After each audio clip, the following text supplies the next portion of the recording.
those doors to your left, there's a gymnasium down further down. And for folks who were in La Quinta last night, it's deja vu all over again. They're playing basketball down there, and they've got a klaxon that goes off when they call timeout or where the referee's going. So if you hear that sound, it's not the fire alarm from last night.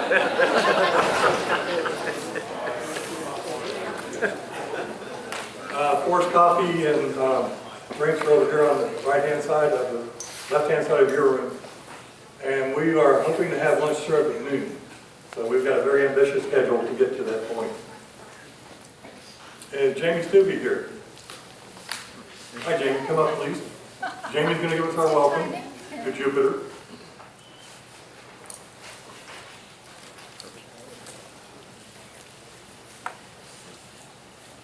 The Valentine fairies are here.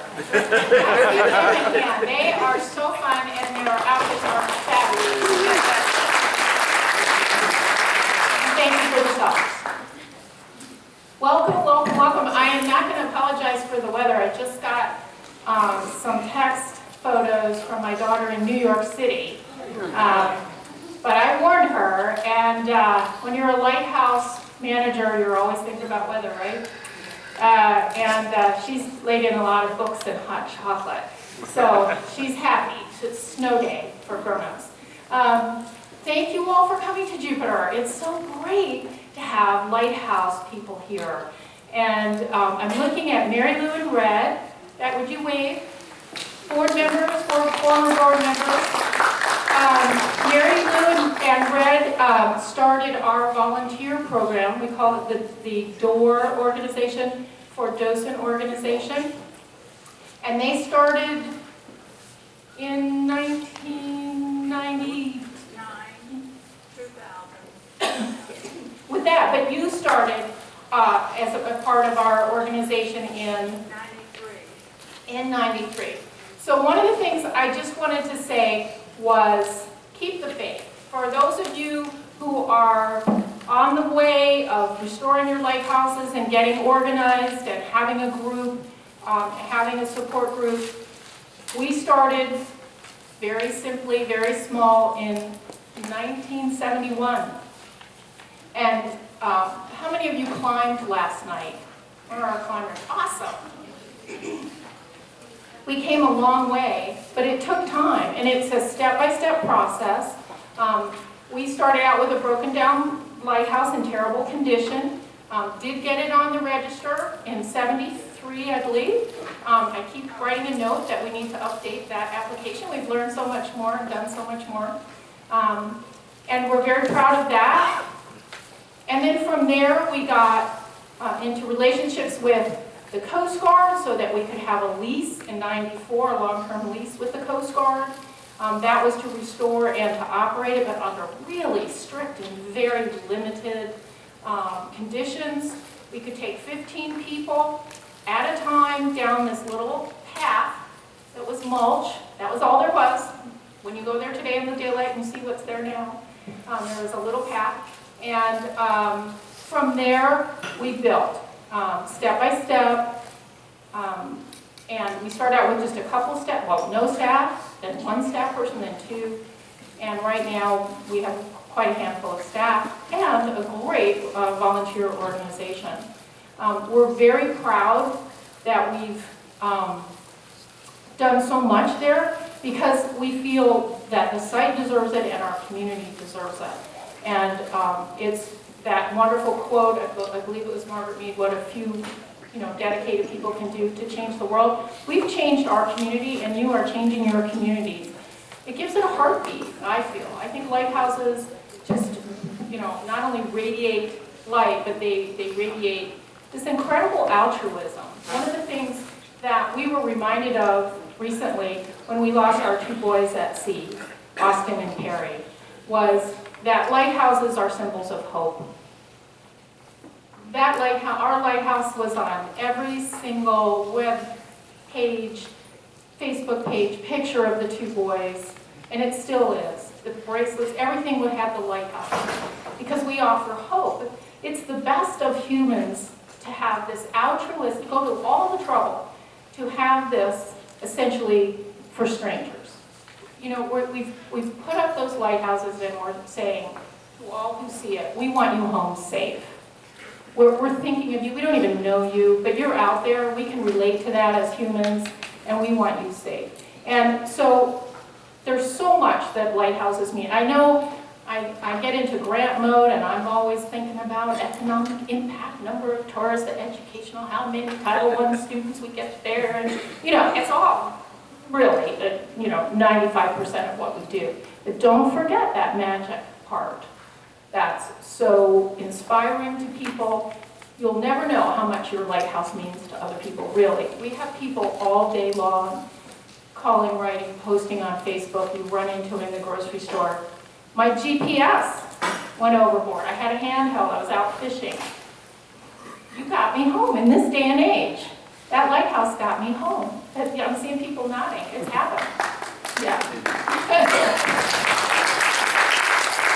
We've actually gotten discounts at different places where they said, somehow the lighthouse helped them, so we're giving you 20% off whatever you're purchasing, your tools or whatever, which is great. But we're also very proud that we've taken as many steps as we can to protect it long term.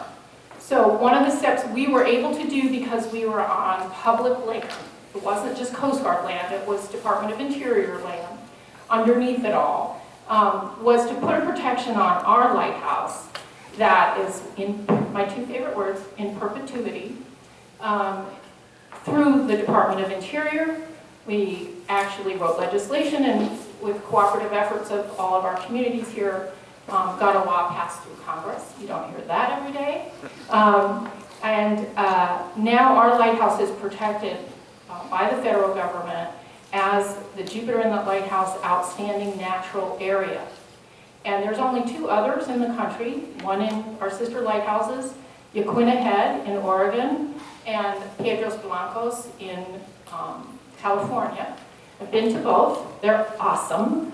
And in order to have this designation, you need at least 100 acres of wilderness surrounding your important, significant, historic lighthouse and be on public lands.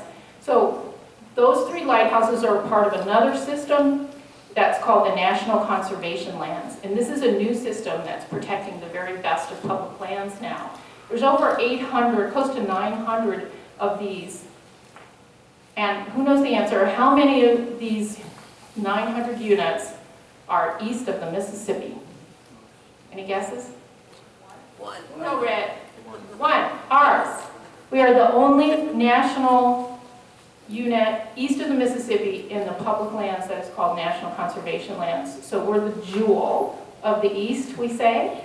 And with that, we have a lot more coordination, cooperation, and integration with the Bureau of Land Management. But our group now is the cultural and historical resources manager for that site.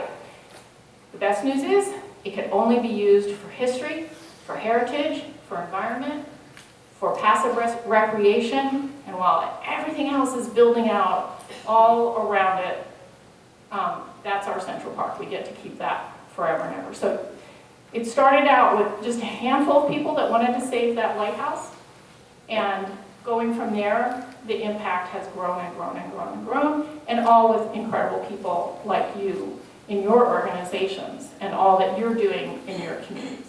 And so thank you all for all that you do. The other thing I wanted to thank you for was the grant that we got from the FLA when our, I don't know if Steve's here today, our lighthouse keeper was mucking about on the roof of the lighthouse, as he is wont to do, and discovered that we had a problem that needed fixing rapidly. It was so incredible to be able to turn to the FLA, and I know John knows this and some of the others who directors of lighthouses, that sometimes you need things in a hurry, and when you're out in the marine environment. And it was so incredible to be able to turn to FLA to get your support, to get a check, hire the people, climb up there, and make sure that roof was intact. And we learned some things that we shared from the process. So all of your efforts made sure that our lighthouse is intact, and there's nothing more important than the roof. So thank you all for your hard work and everything that you do.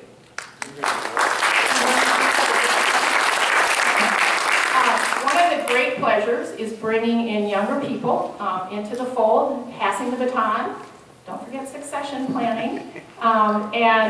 Josh Liller is our historian, and among other things, he's also a wizard on the computer, which he was very sorry to let us know. So he gets involved in a lot of things, but he is constantly finding wonderful new tidbits that make us all so happy to learn about the Lighthouse Service and Lighthouse Keepers, and he's going to share just a few of those with you today.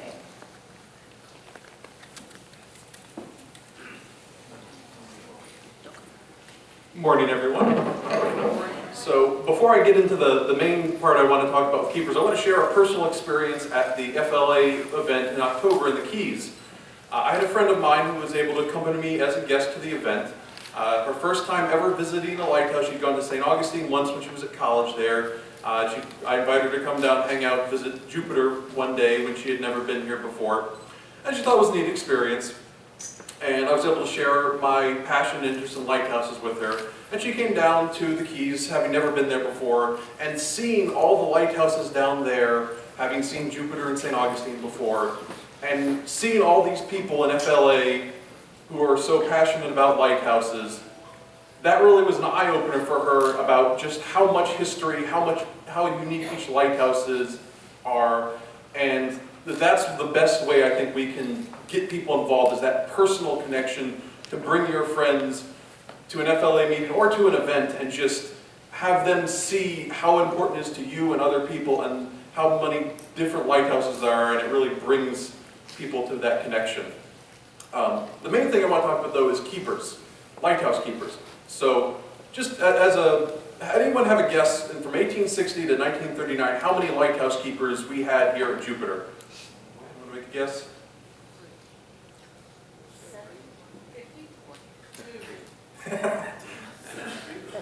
7, I had 7, I heard 50. So we had 7 head keepers here, but we had a lot of assistants. We had over 70 civilian keepers here, plus a half a dozen caretakers that we've been able to identify. And there's a few gaps in the record still, so there may be a few people we haven't found.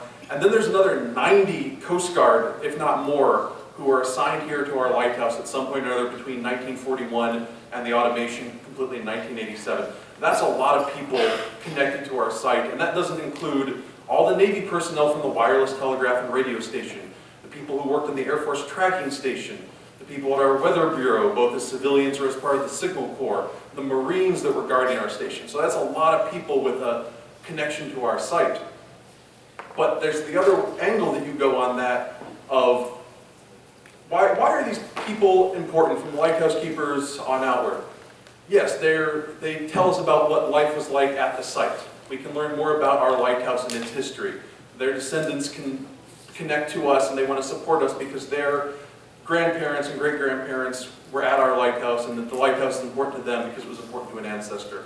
They bring stories, they bring objects that are important for history, they bring photographs. And then this idea was really crystallized at the Norfolk Nautical Heritage Conference a couple years ago. Just like a battleship isn't just about what battles it fought in and why a battleship was important. It's also a window to everybody who served on that battleship. Our lighthouse is a window to everyone who was a keeper there. Not just what they did at the lighthouse, but what they did before and after. They connect us from here at Jupiter to other lighthouses, these keepers that we shared. Their families, what they did as careers. From our keeper I just learned about here, who was an assistant keeper at several lighthouses, including ours, and then was the fire chief in Fort Lauderdale. From a gentleman named Cardell Daniels, who St. Augustine will know as their last civilian and first Coast Guard keeper, to all the other lighthouses he served at, including ours, and then through his connection back to his home in Dare County, North Carolina, and why so many people from that county became lighthouse keepers, including 2 of his brothers and a brother-in-law and another brother-in-law that was in the life-saving service with the Coast Guard. All these people tie together. There's a wonderful series of children's books called the Charlie Pierce Adventures. We had a school group here that I did their tour, and one of the questions they were eager about, where did Charlie live? Where was his house? because these stories for children have really touched on them, and they're based on Charlie Pierce was a real person. He wrote his memoirs, and it was his father, who was Hannibal Pierce, who was stationed at our lighthouse, that we know about the wreck of the steamship Victor, and the experiences there and meeting Seminoles, and that connects Charlie to our lighthouse through his father, and his father to the House of Refuge system, because he was a keeper at 2 houses of refuge there. He was a pioneer on Lake Worth.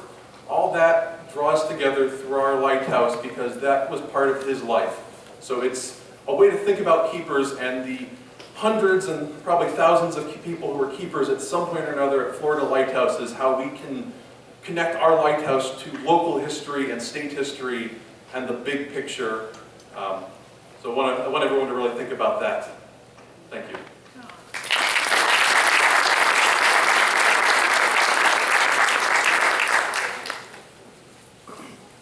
Linda, could you come back?